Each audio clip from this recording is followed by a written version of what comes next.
오늘 우리 주신 말씀 누가복음 4장 14절부터 15절입니다. 길지 않은 구절이기 때문에 함께 한 목소리로 두 절 읽겠습니다. 시작. 예수께서 성령의 능력으로 갈릴리에 돌아가시니 그 소문이 사방에 퍼졌고 친히 그 여러 회당에서 가르치심에 무사람에게 칭송을 받으시더라. 오늘 누가복음 28번째 시간으로 갈릴리에 돌아가시니 라는 제목으로 함께 말씀 나누도록 하겠습니다. 예상하시겠지만 저는 서울 깍쟁이입니다. 서울 사람은 서울 깍쟁이라고 그러죠, 보통. 아버지랑 어머니는 다른 데서 나시고 자라셨지만 저는 서울에서 태어나고 자랐습니다. 태어날 당시에 제가 한국 통계청 자료를 찾아봤어요. 그러니까 제가 태어날 당시에 서울의 인구가 650만 명이었더라고요.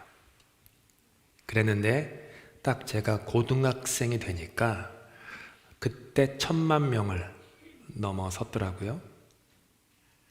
아시다시피 이 서울이라는 대도시가 엔진이 되어서 대한민국은 발전에 발전을 거듭했습니다. 서울이란 대도시가 얼마나 우리 한국 사람에게 중요한지는 속담 몇 개만 들어보아도 알 수 있습니다. 마소 새끼는 시골로, 사람의 새끼는 서울로. 들어보셨죠? 말가소의 새끼는 시골로 보내지만 사람의 자식은 서울로 보내야 된다. 또 잘 아시는 속담, 뭐로 가도 어디로만 가면 돼요? 서울로만 가면 된다. 그만큼 서울이 중요해요.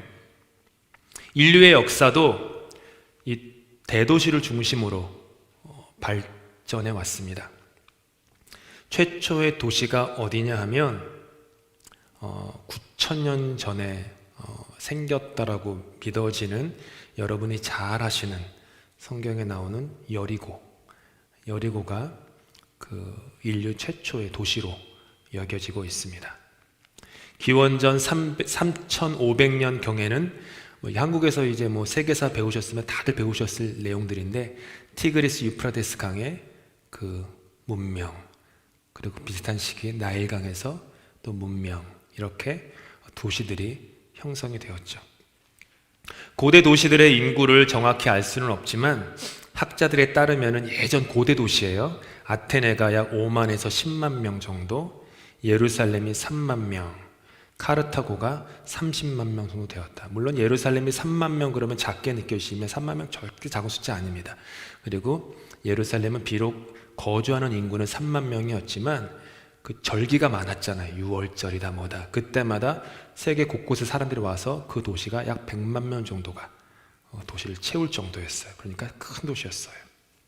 오늘날 100만 명 이상을 가진 대도시가 미국에 92개가 있고 유럽에 224개가 있고 기타 지역에 248개 등 총 564개에 이른다고 합니다. 이스라엘의 역사도 대도시를 중심으로 발달해 왔습니다. 어딜까요? 예루살렘이에요. 이스라엘의 역사는 예루살렘을 중심으로 발전해 왔습니다. 요단강 지도에 보시면요, 제가 표시해 놨는데 요단강 하류 부근에 있는 예루살렘은 다윗 왕조의 중심지였어요. 그래서 그곳을 1000년 동안 이스라엘의 역사를 움직이는 엔진이 되어서 이스라엘의 지도자들이 있었던 곳이 예루살렘이었습니다. 이스라엘에서 가장 공부를 많이 한 사람들, 이스라엘에서 가장 권력이 센 사람들, 가장 신분이 우월한 사람들이 살았던 곳이 예루살렘이었습니다. 무언가 이스라엘에 변화가 일어나야 된다고 한다면 다른 어디도 아닌 이 이스라엘의 중심 대도시 예루살렘에서 일어나야만 했습니다. 그리고 세례 요한은 바로 이곳 예루살렘에서 그리 멀리 떨어지지 않은 요단강 하류의 동편 베다니에서 세례를 베푸는 사역을 했습니다. 그리고 예수님께서는 자신의 고향이 있었던 요단강 상류에 있는 나사렛에서 적어도 6일 정도 되는 길은 떨어진 그 곳으로 내려오셔서 자기의 사촌 형 요한에게 세례를 받으셨습니다. 이제 예수님은 자신에게 주어진 이 3년의 사역을 시작하시게 되었습니다. 하나님 나라의 사역을 시작하셔야 되는 거예요. Kingdom of God, 그걸 하셔야 되는 거예요. 그러면 예루살렘에서 시작해야죠. 저 같으면 제가 하나님으로부터 원대한 꿈을 받아가지고 세상을 변화시켜라 그런 비전을 받아가지고 한다면은 저는 똑똑한 사람들 고를 거예요. 공부 많이 한 사람들, 재력이 있는 사람들, 집안 배경이 좋은 사람들, 정치적 네트워크, 뒷배가 좀 있는 사람들, 그런 사람, 말 잘하는 사람들 이렇게 모아가지고 팀을 구성해서 뭔가 세상을 변화시키는 그런 놀라운 일을 하려고 하겠죠. 예수님도 그러셔야 되는 거 아닙니까? 게다가 예수님은 광야의 시험과 세례 때문에 이미 예루살렘 근방에 내려와 계셨어요. 그런데 누가는 오늘 본문에서 예수님의 아주 이상한 행동을 우리에게 다음과 같이 말해줍니다. 4장 14절입니다. 함께 읽겠습니다. 시작. 예수께서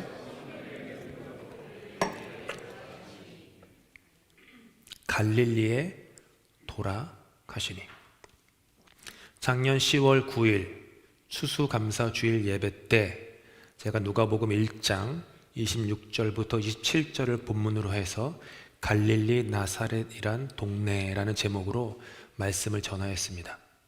그때 갈릴리가 어떤 곳인지 상세히 나누었으니까 홈페이지의 설교문이나 유튜브 예배 영상을 참조하시면 되겠습니다. 오늘 설교를 위해서는요, 제가 어떻게 설명드리고 싶냐 하면 요단강 상류에 있었던 갈릴리는 이스라엘에서 가장 부족하고 못난 곳이었다라는 거예요. 예루살렘이 가장 화려한 곳이라면 갈릴리는 가장 초라한 곳, 예루살렘이 가장 부자라면 갈릴리는 가장 가난한 곳, 예루살렘이 가장 고귀한 곳이라면 갈릴리는 가장 비천한 곳, 그곳이 갈릴리였어요. 예루살렘은 세상의 가장 높은 곳에 있었지만 갈릴리는 세상의 가장 밑바닥에 있었고, 예루살렘은 세상의 중심에 있었지만 갈릴리는 세상의 변두리에 있었어요. 역사가 요세푸스는 갈릴리 지역에 약 204개의 마을이 예수님 당시에 있었다라고 기록하였는데 204개의 갈릴리 호수를 주변으로 둘러싼 그 모든 마을들이 다 극빈층들이었어요. 그냥 가난한 정도가 아니라 극빈. 그리고 열의 9이 아니라 거의 열의 10명은 제대로 된 학교 교육조차 받지 못했던 무식한 사람들이었어요. 글도 못 읽고 말도 제대로 할 줄 모르는, 그냥 하루하루 간신히 연명해야만 삶을 살 수 있는 그런 사람들. 게다가 그 갈릴리에는 다른 예루살렘과는 다르게 이방인들이 많이 섞여 살고 있었어요. 역사적 배경 때문이에요. 사사기에 나오는 배경인데요, 제가 좀 읽겠습니다. 스불론은 기드론 주민과 나할롤 주민을 쫓아내지 못하였으므로 가나안 족속이 그들 중에 거주하면서 노역을 하였더라. 아셀이 악구 주민과 시돈 주민과 알랍과 악십과 헬바와 아박과 르흡 주민을 쫓아내지 못하고 아셀 족속이 그 땅의 주민 가나안 족속 가운데 거주하였으니 이는 그들을 쫓아내지 못함이었더라. 납달리는 벳세메스 주민과 벳아낫 주민을 쫓아내지 못하고 그 땅의 주민 가나안 족속 가운데 거주하였으나 벳세메스와 벳아낫 주민들이 그들에게 노역을 하되, 여기 나오는 모든 지명이 어디냐 하면 갈릴리에 있었던 지명이에요. 그러니까 그 당시에는 옛날에 출애굽 때부터 있었던 그 역사적 배경 때문에 갈릴리 지역, 그 요단강 북쪽 상류 지역에서는 이방인들이 많이 살고 있어요. 그러니까 유대인이 아닌 사람들이 살고 있었다는 거예요. 그래서 예루살렘 사람들은 갈릴리는 도시가 아니라 지역이에요. 예루살렘은 여기로 치면 토론토고요, 갈릴리는 온타리오인 거예요. 지역이에요, 도시가 아니라. 갈릴리 지역에 사는 갈릴리 지역을 뭐라 불렀냐면 이방인의 고리, 갈릴리 호수가 이 고리처럼 생겼다고 해가지고 이방인의 고리라고 불렀어요. 그래서 갈릴리는요, 사람들로부터 멸시와 천대와 무시를 받았던 지역이었어요. 게다가 그곳에 사는 이방인들은 사람들로부터 어떤 말을 들었냐면 너희들은 지옥의 땔감이다, 라고 불렀던 사람. 여러분, 누가 여러분한테 와가지고 김집사 당신 지옥의 땔감이야, 손목사 당신은 지옥의 땔감이야, 이렇게 얘기하는 거 들어보신 적이 없으시죠? 들어본 적 없을 거예요. 근데 갈릴리 사람들은, 그중에 이방인들은 맨날 그 얘기를 들었어요. 왜 지옥의 땔감? 유대인들 랍비 신학자들이 고민을 한 거예요. 왜 이 땅에 이방인들이 있나, 유대인이 아닌.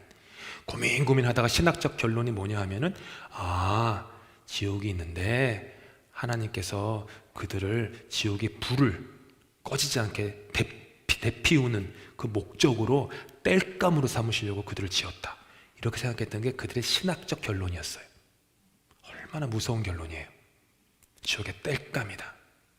그러니까 갈릴리에 살았던 유대인들은 멸시천대의 핍박을 받았고, 그 갈릴리에 살던 이방인들은 거기에 더해서 지옥의 땔감이라는 말을 들었다라는 거죠.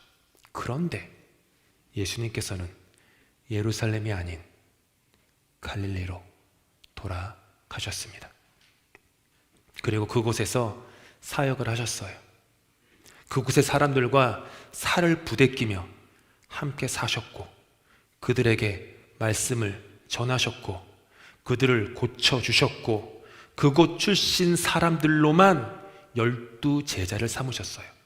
전부 다 12명이 갈릴리 출신들이었어요. 누가복음에 따르면 예수님께서는 9장 51절부터 갈릴리에서 예루살렘을 향해 걸어 내려가셔요. 그리고 19장 28절이 되어서야, 오늘 종료주일이 19장 28절이 종료주일이거든요. 종료주일이 돼서야 예루살렘에 들어가세요. 그러니까 누가복음 24장 전체에서 예수님은 19장에 이르기까지 갈릴리 주변에서 사시고 사역하시고 그곳 사람들과 함께 떡을 떼시며 지내셨다라는 거예요. 왜 예루살렘이 아니라 갈릴리에서 예수님이 사역을 하셔야 했던 걸까요? 덴마크의 철학자이자 훌륭한 신학자인 키에르케고르는 다음과 같이 얘기합니다. 갈릴리 얘기가 아니라요, 그냥 제가 공부하다가 찾은 내용이에요. 딱 이게 갈릴리 얘기 같아서 나누는 거예요. 거만한 사람은 항상 옳은 일, 위대한 일을 하기 원한다. 그러나 그 일을 자기 힘으로 하길 원하기 때문에 그는 사람과 싸우고 있는 것이 아니라 하나님과 싸우고 있다. 당신은 약하게 됨으로써만 하나님을 예배할 수 있다. 자기 능력을 자랑스럽게 여기면서도 감히 하나님께 예배하려 하는 주제넘은 자에게 화 있도다. 참 하나님은 오직 영과 진리로만 예배받으실 수 있다. 그러나 이 진리는 바로 당신의 전적인 약함을 선언하는 것이다. 사실 당신은 아무것도 아니다. 참으로 인간의 본질을 꿰뚫는 정확하고 날카로운 말이 아닐 수 없습니다. 여러분, 예루살렘에 있다라는 것은 자기 자신을 하나님보다 더 의지한다라는 거예요. 그래서 그는 사람이 아니라 하나님과 싸우고 있는 거예요. 자기 자신에 대해서 믿는 구석이 너무 많은 거예요. 내가 가진 건강, 내가 가진 지식, 교육, 돈, 숫자, 네트워크, 이런 것들이 너무 많아서 그것들이 나를, 우리를 지켜줄 수 있다고 믿기 때문에 하나님을 믿는 마음이 상대적으로 적을 수밖에 없어요. 내가 믿는 구석이 많은데 어떻게 하나님을 크게 믿을 수 있습니까? 그는 자신이 가진 것이 자신을 지켜줄 수 있다고 굳게 믿었어요. 예수님의 그 비유의 말씀이라든지 사복음서 나오는 걸 보면요, 내가 가진 것으로 나를 지킬 수 있다고 착각하는 사람들에 대한 비유로 가득 차 있어요. 내 안에서 소망을 찾고 심지어 구원조차 내 안에 있다고 그렇게 믿었던 거죠. 그런데 갈릴리 사람들은요, 그렇지 않았어요. 아니, 그럴 수가 없었어요. 가진 게 없어도 너무 없었기 때문이에요. 자기 스스로를 향해서 믿을 구석이 털끝만큼도 없었기 때문이에요. 자신들을 지킬 만한 학력도 없었고 재력도 없었고 신분도 없었던 거예요. 그들 안에는 소망이 없었어요. 구원이 없었어요. 앞을 둘러봐도 뒤를 돌아봐도 좌우를 봐도 나에게는 소망이 없는 게 그들의 삶의 현실이었어요. 자기 자신을 의지할 수 없었다라는 거예요. 그들은요, 전적으로 약하였고 아무것도 아니었어요. 그리고 우리의 구원자 예수 그리스도께서는 수많은 사람들 중에 바로 그 갈릴리 사람들에게 가셨어요. 그들은 자신에 대해 믿을 구석이 없었기 때문에 하나님만 의지하는 마음이 있었기 때문이에요. 그들은 예수 그리스도께서 전하시는 하나님 나라의 복음에 절박했어요. 여러분 예배 드릴 때 절박한 마음으로 오십니까? 가진 게 많으면요, 거기에 나의 모든 트러스트를 주면요, 절박할 수가 없어요. 이거 좀 안 돼도 저거 좀 안 돼도 괜찮아요. 백업이 있으니까. 적어도 내 삶은 벼랑 끝에 내몰리지 않았으니까. 조금만 바람이 불면은 낭떠러지로 떨어질 것 같지 않으니까 절박하지 않죠. 절박하지 않아요. 근데 갈릴리 사람들은 절박했어요. 그들은 예수 그리스도를 맞이할 마음의 밭이 경작된 사람들이었어요. 자신을 의지할 수 있는 것이 아무것도 가진 것이 없는 사람들이었기 때문에 예수님이 그들의 영원한 반석이 되어주셨다는 거죠.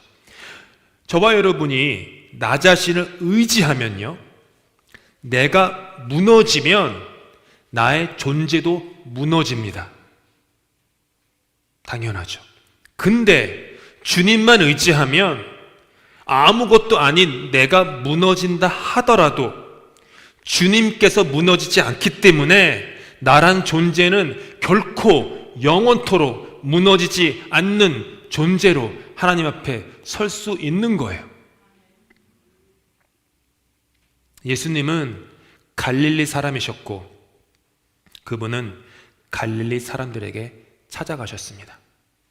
그런데 갈릴리라는 지역에 있어야만 갈릴리 사람이 되는 것이 아닙니다.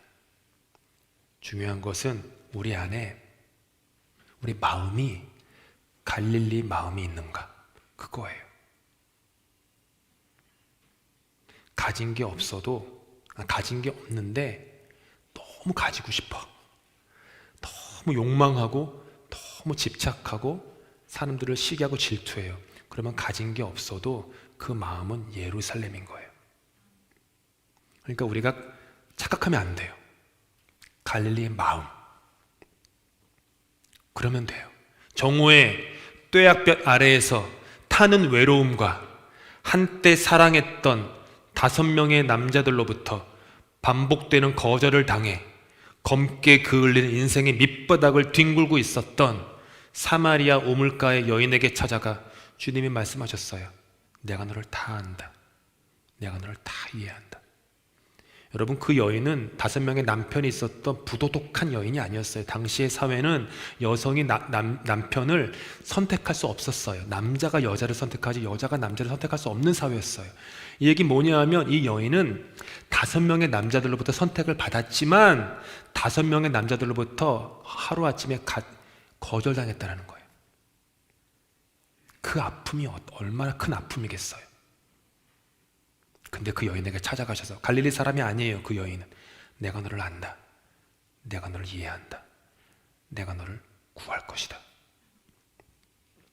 가진 것, 배운 것이 너무너무 많았던 유대인들의 엘리트 중에 엘리트였고 산헤드린 공회의 공회원 중에 한 명이었던 니고데모, 그는 사실은 그의 영혼은 추운 서리가 깊게 어둠처럼 내린 그런 영혼이었는데, 그런 니고데모에게 주님이 찾아가셔 그 니고데모를 만나 주셔서 말씀하세요. 내가 너를 안다.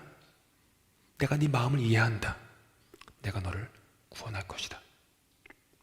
길리기아 다소라고 하는 대도시, 그 다소가 어디냐 하면요, 터키에 있는 지역인데 당시에도 유명한 교육도시였어요. 런던이 교육도시로 유명하잖아요.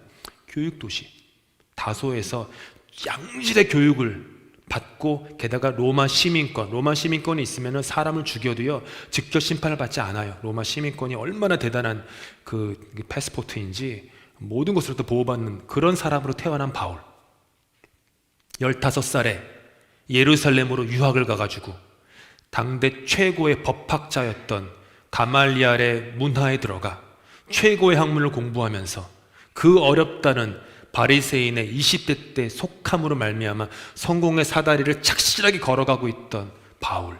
하지만 그 밑바닥 영혼은 썩어 문드러지고 공허하고 외로운 그 바울에게 주님이 찾아가셔서 내가 너를 안다, 내가 너를 이해한다, 내가 너를 구원한다, 내가 너를 쓰겠다. 주님은 갈리 마음을 가지셨던 그들을 구원하여 주셨습니다. 그리고 그들로 하여금 영원한 천국의 새 생명과 잇대어서 남은 삶을 이 성자 하나님 예수 그리스도의 나라를 전파하며 살게 하셨어요. 여러분은 갈릴리 사람입니다. 이 교회는 갈릴리 사람의 교회입니다. 스스로에 대해서 믿는 구석이 없지는 않았었던 여러분들과 이 교회를 주님은 낮추셨습니다. 스스로를 지킬만 하다고 여겼던 그 모든 것들을 하루아침에 주님은 모래알처럼 사라지게 하셨습니다. 주님은 우리를 약하게 만드셨습니다. 가장 귀한 축복이에요, 그게. 왜냐하면 그로 말미암아 우리가 주님을 신령과 진정으로 예배할 수 있게 되었기 때문이에요. 우리의 전적인 약함을 선언할 수 있게 되었기에 참된 구원이 우리에게 임하는 거예요. 아무것도 아닌 자가 되었기에 모든 것이 되시는 예수님을 더욱 사랑하고 더욱 의지하게 되었던 거예요. 이 어찌 하나님이 저와 여러분을 향하여 베푸신 크나큰 축복이 아닐 수 있겠습니까? 그래서 우리는 기뻐하고 또 기뻐하고 또 기뻐할 수 있습니다. 우리의 전적인 약함, 아무것도 아님을 자랑하고 또 자랑하는 거예요. 바울 사도가 고백했습니다. 내가 부득불 자랑할지인데 뭘 자랑해요? 내가 약한 것을 자랑하리라. 저는 우리 교회 성도님들이 이 정도의 큰 그릇이 되는 사람들이 되시면 좋겠어요. 내가 강한 것을 자랑하는 거는요, 기독교 신앙이 필요가 없어요. 믿지 않는 사람들도요, 다 자기가 강한 것을 자랑할 줄 알아요. 근데 내가 약한 것을 자랑할 줄 아는 사람은 오늘 성가대가 고백한 것처럼 십자가를 아는 사람, 이 머리가 아니라 온몸으로, 온 마음으로 아는 사람이 약한 것을 자랑할 수 있어요.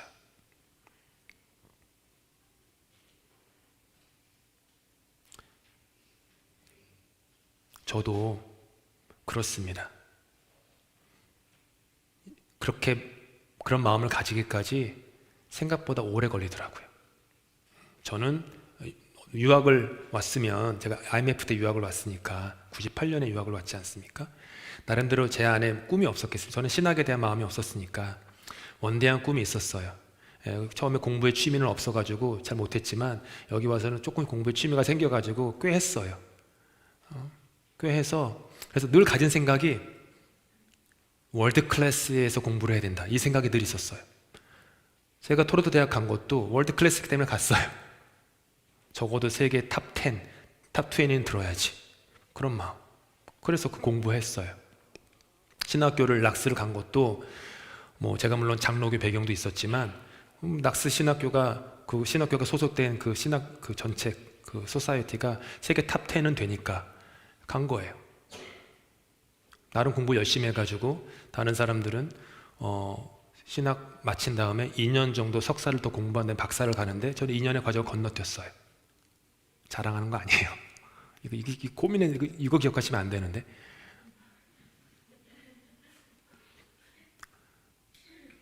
미국에서 목회학 박사 할 때도 토론대학 가면 되잖아요. 가까운데 운전하고 30분이면 가는데. 근데 그러고 싶지 않았어요. 더 좋은 데서 공부하고 싶었어요. 어려운 데서 하고 싶어요. 어려운 데서. 한국말로 하지 않고 아주 나를 고생시키는 곳에서 공부하고 싶었어요. 목사는 그래야 된다 생각했어요. 그래가지고 굳이 미국까지 가가지고 했죠. 공부 좀 더 해야겠다 라는 마음을 가져서 PhD 공부할 때도 네덜란드에서 공부하지 않았습니까? 이유 없었어요. 그 네덜란드 신학교가 세계 탑 5였기 때문이에요. 위로는 옥스퍼드 대학교, 캠브리지 대학교, 하버드, 예일 딱 있었어요. 그리고 갔어요. 근데 네덜란드에 있는 동안 회개를 많이 했어요. 내가 그리스도인인가? 나는 무엇을 추구하고 있는가? 그러니까 오늘 설교처럼 나는 계속 예루살렘을 추구하고 있는 거예요. 갈릴리 사람이 돼야 되는데 계속해서 높아지려고 화려한 목회, 숫자의 목회, 양적인 목회 그런 것만 생각하면서 막 어떤 프로그램들이 가득하고 있으면 좋아요. 저도 좀 편하고 싶어요. 이번에 휴가 갔다 오니까 너무 일이 많은 거예요. 진짜 부교육자 있으면 너무 좋겠다. 막 너무너무 그냥 기도가 절로 나왔는데 좋겠죠. 하지만 우리의 마음이 갈릴리로 가야 돼요. 런던 교회 올 때 처음에 금요일날 토요일날 와가지고 설교할 때 제 나름대로는 각오를 했었어야 됐어요. 앞으로 내가 이 교회 오게 되면 내가 얻지 못할 것들이 있겠다. 내가 바라는 원했던 어떤 그런 모양을 가진 목회는 못할지도 모르겠다. 나는 각오를 했어야 됐어요. 근데 딱 왔는데 부엌에서 나오시는 분들이 눈물이 그렁그렁 하시고 막 우시는 거예요. 30년 전에 하나님께 드렸던 약속이 생각났어요. 내가 하나님께 그때 신학이 아니라 하나님께 작정한 서원한 게 있거든요. 사람을 살리고 사람을 일으키는 삶을 살겠습니다. 그냥 결정했어요. 그때 몇 분 여자분들의 눈망울을 보면서 그냥 결정했어요. 우리는 모두 다 갈릴리 사람이 되어야 됩니다. 이전에 이 교회는 잘은 모르지만 어쩌면 예루살렘을 향하여 갔는지도 몰라요. 근데 하나님이 저와 여러분을 갈릴리가 되게 하셨어요. 기뻐하고 또 기뻐하십시오. 하나님이 우리로 하여금 새로운 놀라운 역사를 이루기 위해서 그렇게 하신 거예요. 삶이 무겁고 고달프십니까? 믿기 어려우실지 몰라도 하나님이 여러분에게 주신 축복입니다. 갈릴리 사람이 되는 축복을 주시기 위해 여러분이 그동안 스스로에 대해서 믿었던 그 믿는 구석을 주님께서 다 깨뜨리셨기 때문이에요. 한국에서는 고생 안 할 텐데 이곳에 와가지고 영주권도 너무 어렵게 아직도 못 얻고 너무나도 힘든 삶을 살고 있습니까? 기뻐하십시오. 하나님이 저와 여러분을 갈릴리 사람이 되기 위해서 부서지게 하고 깨뜨리시기 때문입니다. 사람의 깨뜨림은요 무너뜨리기 위함이지만 주님의 깨뜨리심은 다시 살리기 위함이에요. 주님께서 여러분 영혼에 속삭이는 이 말씀을 마지막으로 한번 들어보시기 바랍니다. 그는 상한 갈대를 꺾지 않으시며 꺼져가는 등불을 끄지 않으며 진리로 공의를 베풀 것이다. 여호와는 마음이 상한 자를 가까이 하시고 충심으로 통회하는 자를 구원하시도다. 하나님께서 구하시는 제사는 상한 심령이라. 하나님이여 상하고 통회하는 마음을 주께서 멸시하지 아니하시리라. 그러니 사랑하는 성도 여러분, 갈릴리 사람이 되십시다. 갈릴리 사람이 되어서 진짜 오직 잠잠히 여호와 하나님만 바라보십시다. 어떤 환경에서든지 어떤 형편에서든지 심지어 죽음이 우리 앞에 닥칠지라도 오히려 기뻐하며 사랑과 소망으로 주님의 나라를 가슴 벅차게 끌어안고 내가 있는 그 자리에서 주님의 나라를 전파하면서 사십시다. 그때 여러분은 제가 지난 수요일날 예배 때 말씀드린 것처럼 어떤 환경에 있든지 당당한 그리스도인이 될 수 있어요. 저는 제가 좀 어리지만 영적으로 여러분이 제 자식들 같아요. 죄송해요. 저는 제 자식들이 당당하면 좋겠어요. 교만하라는 건 아니에요. 당당하면 좋겠어요. 여러분이 가진 것 때문이 아니라 예수 때문에 당당하실 수 있기를 예수 그리스도의 이름으로 축복합니다. 기도하시겠습니다.